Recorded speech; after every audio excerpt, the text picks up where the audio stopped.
No hay enemigo pequeño ni fuerza desdeñable, porque ya no hay pueblos aislados. Como establece la segunda declaración de La Habana, ningún pueblo de América Latina es débil, porque forma parte de una familia de 200 millones de hermanos que padecen las mismas miserias, albergan los mismos sentimientos, tienen el mismo enemigo, sueñan todos un mismo mejor destino y cuentan con la solidaridad de todos los hombres y mujeres honrados del mundo. Esta epopeya que tenemos delante la van a escribir las masas hambrientas de indios, de campesinos sin tierras, de obreros explotados. La van a escribir las masas progresistas, los intelectuales honestos y brillantes que tanto abundan en nuestras sufridas tierras de América Latina. Lucha de masas y de ideas.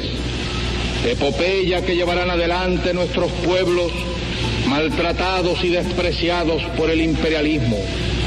Nuestros pueblos desconocidos hasta hoy que ya empiezan a quitarle el sueño. Nos consideramos... La voz de Ernesto Che Guevara. Posiblemente el personaje más legendario que dio el continente americano. El personaje más carismático, el más soñado, el más seguido. Dicen algunos que también el más iluminado. Siempre buscando un ideal, siempre en pos de ese ideal. Hasta aquella fatídica muerte el 9 de octubre de 1967, en Higueras, en Bolivia, donde la guerrilla dio su canto de cisne. La historia de Ernesto Guevara es una historia singular, que es muy difícil contar, muy difícil, porque cada uno ha elaborado su propia imagen del Che. Cada uno ha elaborado su propio estereotipo. Pero aquí daremos algunos esbozos, daremos algunos retazos. Intentaremos trazar el perfil irrefutable del gran héroe americano. El siglo XIX ya los había dado. América era tierra propicia para los héroes. Y así aparecieron Sucre, Bolívar, José Martí. Pero el siglo XX estaba dedicado a él. A él y a otros como él. En Cuba, Fidel Castro. En Argentina nacía Ernesto. Y nuestra historia debe empezar, porque todas las historias deben empezar, un 14 de junio de 1928. En Rosario, Argentina, nacía el comandante Ernesto Che Guevara. Entonces, para su madre era tan solo Ernestito. Allá en la pampa lejana, pero mi sueño querido es la patria americana. Recuerdan con emoción sus biógrafos aquel día que se despidió de su madre en aquella estación de Argentina. Iba rumbo a las Américas. Sacó su cabeza llena de luz por la ventanilla del tren y le dijo: querida mamá, aquí se va un soldado de América. Efectivamente, se iba en busca de su destino, patria o muerte. Ese 14 de junio del año 28 en Rosario nacía este niño en una familia acomodada, hijo de Celia y de Ernesto. Una familia con recursos económicos. Pero quiso la historia que Ernestito no se quedara en Rosario mucho tiempo. Y a lo mejor tuvo mucho que ver su madre. Cuando era tan solo un bebé de pocos meses, su madre le bañó en un río. Y en ese río contrajo una neumonía que dio como consecuencia un asma que le acompañaría siempre a lo largo de su vida. Con tan solo 2 años tuvieron que ir a Buenos Aires. Allí se produjo su primer gran ataque de asma. Una salud muy delicada, un niño endeble, un niño metido en la burbuja de su hogar, donde dedicaba horas, larguísimas horas a la lectura. Gracias a la posición de su familia, en esa casa abundaban los libros, había una excelente biblioteca, y los primeros sueños viajeros de Ernesto Guevara estuvieron de la mano de Rudyard Kipling, pero también Sófocles, también Tolstoy. Fueron sus primeros amigos, sus primeros grandes amigos. Después de Buenos Aires, la familia se desplaza a Córdoba y allí Ernesto Guevara, Ernestito todavía, realiza sus estudios de bachiller y tiene sus primeros amigos reales, y estos son los indios. Con ellos juega, con ellos practica el fútbol, porque a pesar de tener esos fuertes ataques de asma, los padres deciden que el niño vuele. Le quitan los tratamientos rigurosos, le quitan las dietas comedidas y el niño sale a volar y juega, se aferra al deporte, es un gran deportista. En contra de la opinión de los médicos, practica el fútbol, practica la natación, se interesa muchísimo por el rugby y siempre el ajedrez. Dicen que Ernesto Guevara encontraba una fuerte inspiración cuando jugaba al ajedrez, posiblemente el juego más inteligente de todos. Con tan solo 9 años, se percata de la situación dramática por la que están atravesando los indios que vivían tan cerca de su Córdoba. Su padre, en el año 37, había creado una especie de asociación, una especie de fundación solidaria con la República Española, que en aquellos momentos estaba atravesando por difíciles momentos en España, en plena guerra civil. O sea que en la familia estaba muy asentada las ideas libres, libertarias en algunos puntos, pensando para y por el pueblo. Incluso la propia casa de Ernesto Guevara se convierte en una especie de asilo, de hogar, para que sus amigos, los indios, tengan un buen sitio donde estar, donde dormir, donde comer.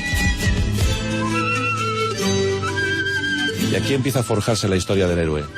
Aquí empieza a forjarse la leyenda del héroe. Ernesto Guevara. Lo haremos tú y yo, nosotros lo haremos.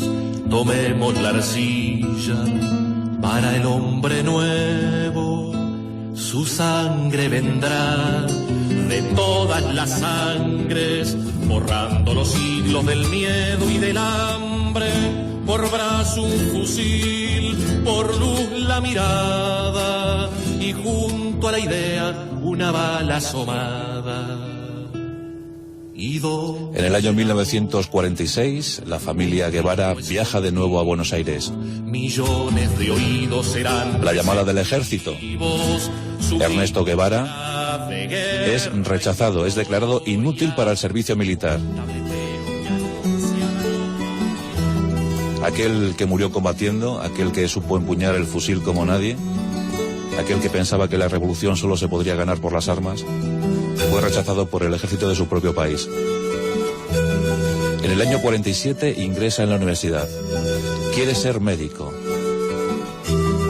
Y al ingresar en esa Universidad de Buenos Aires, en la Facultad de Medicina, entra en contacto con los grupos radicales, los grupos de extrema izquierda, los que se oponen a Perón.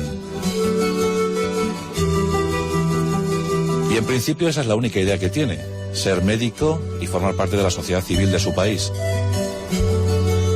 Pero estaba muy cerca, estaba muy latente la llamada de América.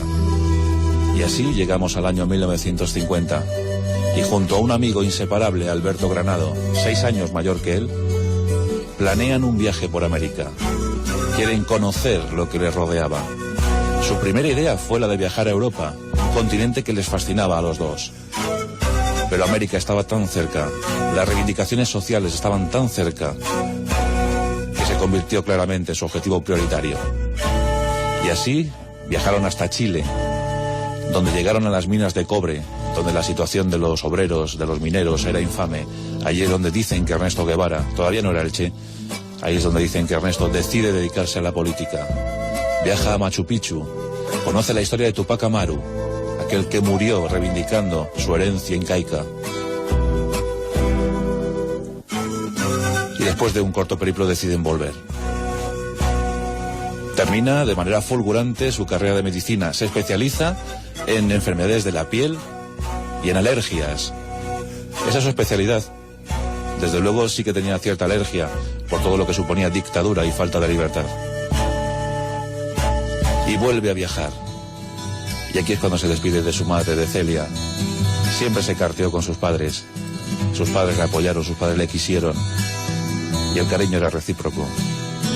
Y ese soldado de América partió rumbo a la aventura. Bolivia, Ecuador, Perú. Y llegó a Guatemala. En Guatemala se respiraba un ambiente de total libertad. Un presidente que pretendía dar un reparto igualitario de las tierras, y aquello era motivo más que suficiente para que los idealistas, para que los revolucionarios de América se fueran concentrando en aquel país, en aquel pequeñito país. Y allí conoció el amor, su primer gran amor. Se llamaba Gilda Gadea. Era peruana, revolucionaria como él hasta las cachas. Lo primero que pensó Gilda es: este chico tan guapo no puede tener mucho ardor revolucionario. No puede ser muy combativo siendo tan agraciado de rostro. Aún así, sintieron un auténtico flechazo el uno por el otro. Juntos leían a Tolstoy. Juntos leían las grandes obras de la izquierda. Juntos soñaron y perfilaron sus primeras lunas.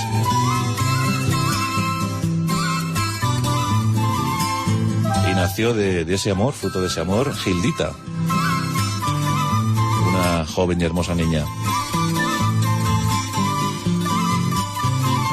Pero el gobierno norteamericano, celoso de lo que se estaba creando en Guatemala,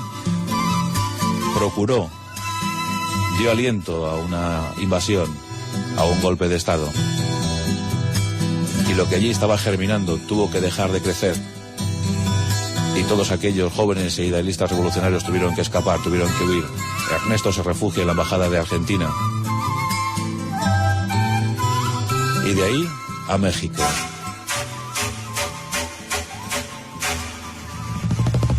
Y aquí nos encontramos con una fecha histórica para la Revolución Cubana. 26 de julio de 1953. Escenario: Cuba. Lugar: el cuartel de Moncada. 160 revolucionarios cubanos, al frente de ellos los hermanos Castro, Fidel y Raúl.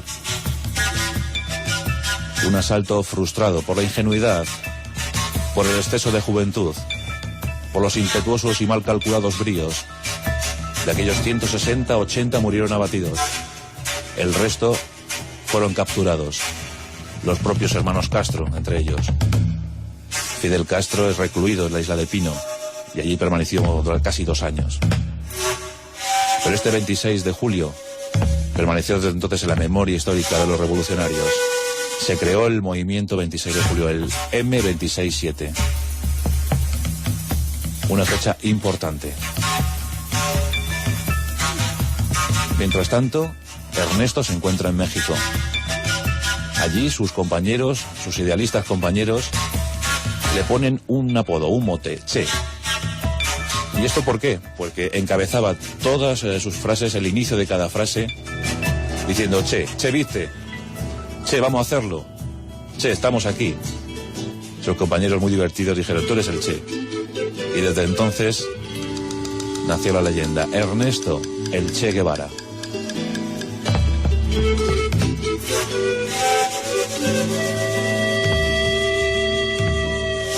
Así llegamos al año 1955. Los hermanos Castro son amnistiados por Batista. Craso error, dijeron los biógrafos de Batista. Pero la presión social era tan evidente, era tan fuerte, que decidió amnistiar a aquellos del cuartel de la Moncada.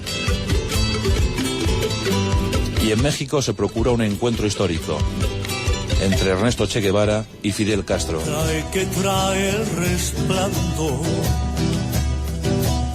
como un cierto rumor,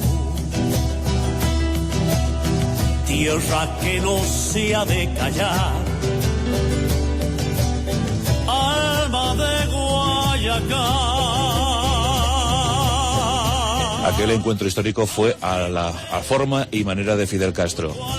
Una entrevista que apenas duró 8 horas, donde los dos confraternizaron, pusieron en común muchísimos puntos de vista. Coincidían en su admiración por el líder cubano, por el gran líder cubano José Martí. Y ahí es cuando Ernesto Che Guevara se enrola en la Revolución Cubana. Ahí comenzaría una relación con Fidel Castro que duraría más de 10 años. Y los jóvenes guerrilleros, los jóvenes revolucionarios, los jóvenes soldados de América empiezan a prepararse. Una preparación exhaustiva que les llevaría a su culminación final en La Habana en el año 59.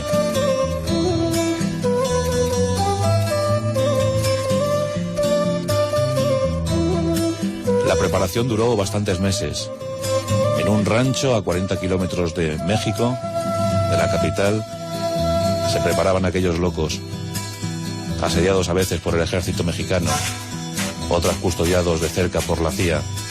Algo se estaba preparando y todos querían saber qué era. 25 de noviembre de 1956. Una pequeña embarcación de recreo que pasaría a la historia, el Granma. Un barco de una eslora de apenas 13 metros, de apenas 5 de manga, donde solo podían ir 25 personas. En esa noche de luna llena del 25 de noviembre de 1956, suben 82 revolucionarios cubanos. 82 revolucionarios vestidos con un uniforme verde oliva. El famoso uniforme verde oliva de la Revolución de los Barbudos.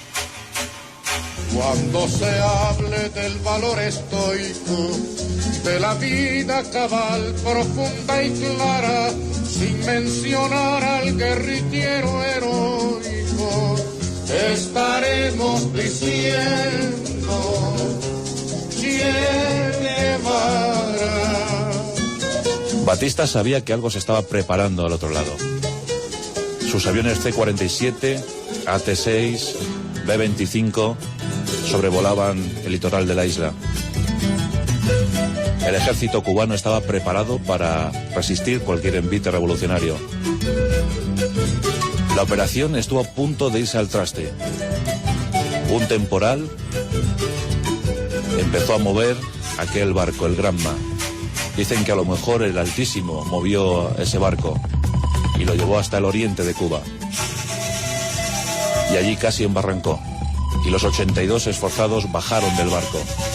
Y lo que vieron enfrente era lo que sería su casa durante 25 meses. Porque nada más y nada menos que lo que estaban viendo enfrente de sus ojos era la gran Sierra Madre. Batista estaba preparado. Tenía movilizado un ejército de 10.000 soldados, tanques, morteros, aviones, dispuestos a echar a aquellos 82 del uniforme verde oliva. Y estuvieron a punto de hacerlo, a fe que estuvieron a punto de hacerlo. Porque rápidamente el aviso corrió por la isla, el rumor corrió por la isla. Fidel Castro ha vuelto. En un encontronazo inicial con el ejército cubano, 21 de aquellos guerrilleros fueron capturados, otros 3 murieron. El propio Che Guevara fue herido en el cuello y en el pecho. La tragedia estuvo a punto de consumarse, pero todos huyeron hacia un cañaveral. Los supervivientes consiguieron escapar. Aquí dicen que decididamente Che Guevara optó por su verdadera vocación, las armas. Hubo un momento en ese encuentro con el ejército cubano donde a su lado, a sus pies había una mochila con medicinas. Él era médico, él se había enrolado como médico en esa expedición. Y cerca de esa mochila con medicinas había una caja de balas. Tenía pocos segundos para pensar, ¿qué debía tomar? ¿La mochila con medicinas o la caja de balas? Cogió la caja de balas. Ahí empezó la historia del Che Guevara, la historia guerrillera del Che Guevara. Como la sombra de la sombra hacia la selva se adentró, días enteros caminó con el fusil y la razón.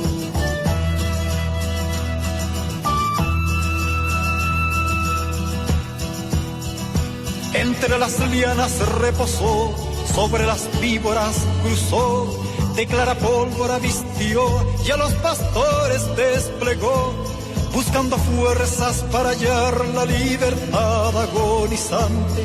Y así fue que un día cayó en la sierra el claro comandante. En la Sierra Madre se empezaron a fortificar los escasos supervivientes. Eran apenas un puñado, pero con ellos estaba la fuerza. Y según ellos la razón. Los campesinos empezaron a hablar de un extraño médico que curaba a la gente y que les hablaba en casi un lenguaje extraño.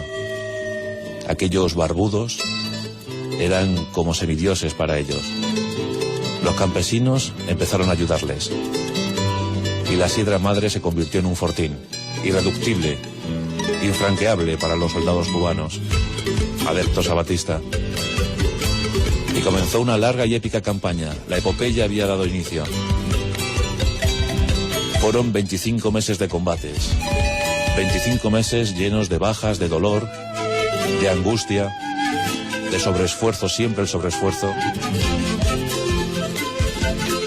El bautismo de sangre para Ernesto Che Guevara llegó en un lugar de nombre inapropiado, el arroyo del infierno. Allí dicen que Che Guevara mató a su primer hombre.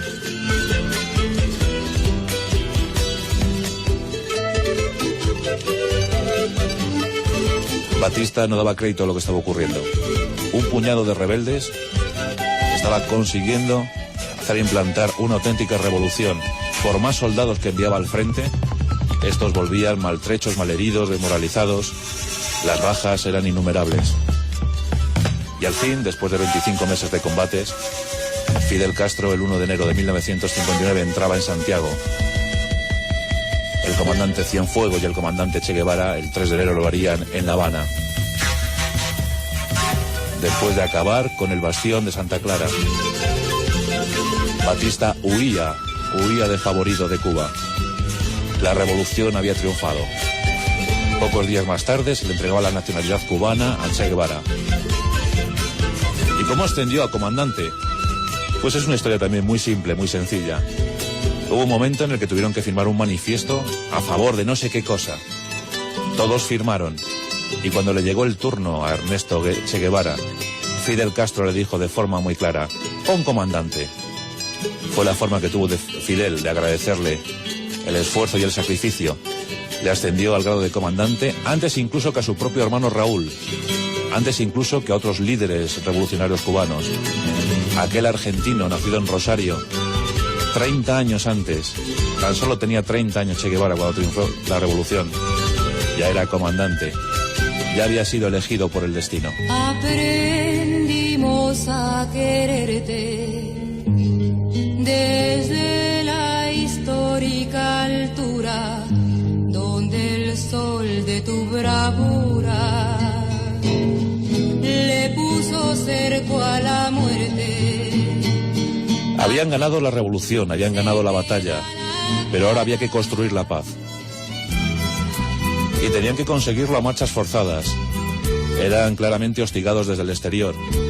Che Guevara, que sin duda alguna era el más carismático, el más diplomático de todos, posiblemente uno de los más cultos, fue nombrado como diplomático, como enlace con el mundo exterior. E inició un extensísimo viaje por el mundo. Así conoció a Nasser en el Cairo. Conoció a Sukarno en Indonesia. Visitó Hiroshima en Japón. Entró en contacto con Nehru en la India.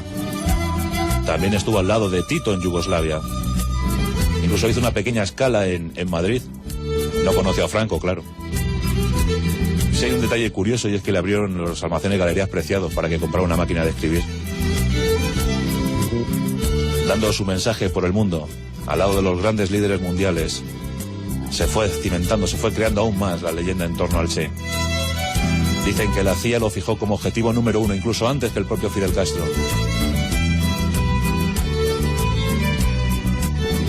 Fue nombrado director del Instituto para la Reforma Agraria. También ministro de Economía. Aquí tenemos una anécdota muy graciosa que además hizo circular la rumorología popular. En una ocasión estaban reunidos en el Partido Comunista de Cuba y dijo Fidel Castro: «Hay aquí entre todos ustedes un economista». Y el Che Guevara levantó la mano creyendo que había dicho: «Hay aquí entre todos ustedes un comunista». Bueno, pues eso sirvió para que le nombraran ministro de Economía.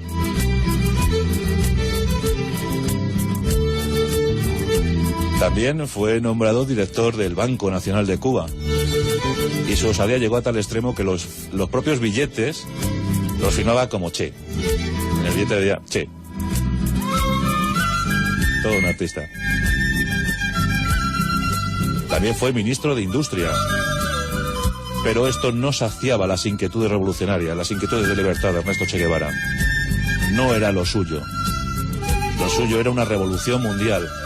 Lo suyo era estar al lado de los más necesitados, de aquellos que le llamaban a gritos. En el año 65 desaparece misteriosamente. La gente empieza a comentar, ¿qué habrá pasado con el Che? ¿Dónde está el Che? Llegaron a decir incluso que le habían asesinado en República Dominicana, que se encontraba en un manicomio en México, que se encontraba aislado en China. Nada más lejos de la realidad. El Che Guevara ya no quería formar parte de la política. Dicen incluso que se había distanciado del propio Fidel Castro. El Che Guevara, junto a un grupo de 140 soldados cubanos negros, se estaba preparando para el asalto a la fortaleza africana.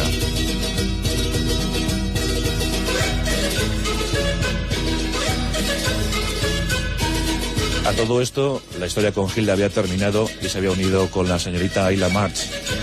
Con ella había tenido 4 niños. 4 vástagos, 4 retoños. Pero la familia no le fijó al territorio. Renunció a sus cargos. Renunció a todo. Y se marchó como guerrillero al Congo. Allí estuvo poco tiempo. Apenas estuvo 3 meses en el año 1966 por falta de unidades revolucionarias. Y regresó de forma incógnita a La Habana. Y preparó su gran salto, su definitivo salto. Tras la estela de Bolívar, de Sucre, de José Martí, se fue al continente. En ese año 1966 llegó a Bolivia. Bolivia era un sitio propicio para nido de guerrilleros. Un país extensísimo, más de 1 millón de kilómetros cuadrados. Apenas contaba con 5 millones de habitantes. En el Gran Chaco boliviano esperaba encontrar una respuesta entusiasta por parte de guerrilleros, campesinos, pero la situación ya no era la misma que en Cuba. Los campesinos no estaban del todo convencidos de las propuestas del Che Guevara. Y no todos le siguieron. Aún así, tal era el ansia de libertad, tal era el ansia de provocar la revolución armada, que inició la revuelta. Un puñado le siguieron. Pero rápidamente el ejército boliviano puso cerco a las aspiraciones de Che Guevara. Estamos en octubre de 1967. Soldadito de Bolivia, soldadito boliviano, armado vas con tu rifle, que es un rifle americano. Soldadito de Bolivia, que es un rifle americano.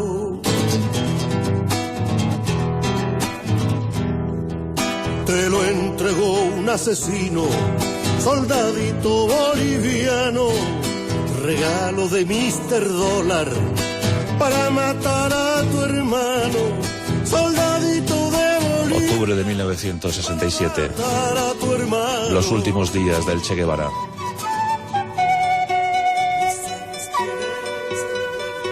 En las filas de los guerrilleros cunde el desánimo y se provoca alguna deserción. Hay desertores también entre los guerrilleros. Y venden, traicionan a sus hermanos. Y los soldados localizan la posición de Che Guevara y sus últimos hombres, sus últimos guerrilleros. Y los Rangers comienzan el cerco. Y con sus 17 salen en busca de la gloria. Intentan huir, saltarse el cerco. Una vez más intentan conseguirlo. Hasta entonces la suerte le había sonreído. Tenía 39 años. Maltrecho, dolido por la pérdida de algún hermano. Más dolido todavía por la deserción de alguno. Barranco del Churro. 9 de octubre de 1967. Che Guevara y sus últimos hombres son cercados por los Rangers bolivianos. Algunos intentan escapar, son capturados y serán posteriormente fusilados. Hay un compañero suyo, el chino, que pierde las gafas y no puede ver apenas. El Che Guevara es herido en una pierna, es herido en los brazos. se hace un torniquete y decide, en lugar de escapar, decide quedarse al lado de su amigo, al lado de su último hombre. Los dos, el chino y él, son capturados. Son bajados del barranco por los Rangers y llevados a Higueras, una localidad cercana. Son encerrados en la escuela, cada uno en un aula. Por la mañana, la CIA se pone en contacto con el gobierno boliviano. El Che Guevara debe ser eliminado. Exigen la desaparición física de Che Guevara. Un suboficial boliviano se presta voluntario. Su nombre es Mario Terán. Cuando entra por la mañana al aula donde se encuentra el Che, abatido, semidesnudo, el Che se le queda mirando fijamente a los ojos. Las palabras del Che son estas: dispara, cobarde, y mata a un hombre. El suboficial no puede empuñar el arma, sale del aula, no puede cumplir su misión. Le convencen, incluso le hacen beber, y cuando son las 3 de la tarde, entra con una pistola ametralladora, le propina una ráfaga al Che Guevara y después con una pistola le rematan dándole un tiro de gracia en el corazón. Es el fin del símbolo, pero no es el fin de la leyenda. La leyenda no ha hecho nada más que comenzar. A partir de ahora, toda clase de rumores. Los últimos guerrilleros que aún aguantaban escuchan la noticia por la radio. Nadie puede dar crédito a lo que está ocurriendo. La leyenda ha muerto. El Che Guevara ya no está entre nosotros. Y aquí comienzan los rumores. Dicen que le incineran, dice que le lanzan desde un helicóptero a la selva. Toda clase de historias. 30 años más tarde sería localizado a pie de pista de un aeropuerto en Valle Grande, en Bolivia, y sus restos entregados a Fidel Castro, que le recibió con honores en la isla. Posiblemente los honores que no supo darle en ese año 65, cuando Che Guevara estaba dubitativo. Murió el héroe y nació un gran personaje para la historia.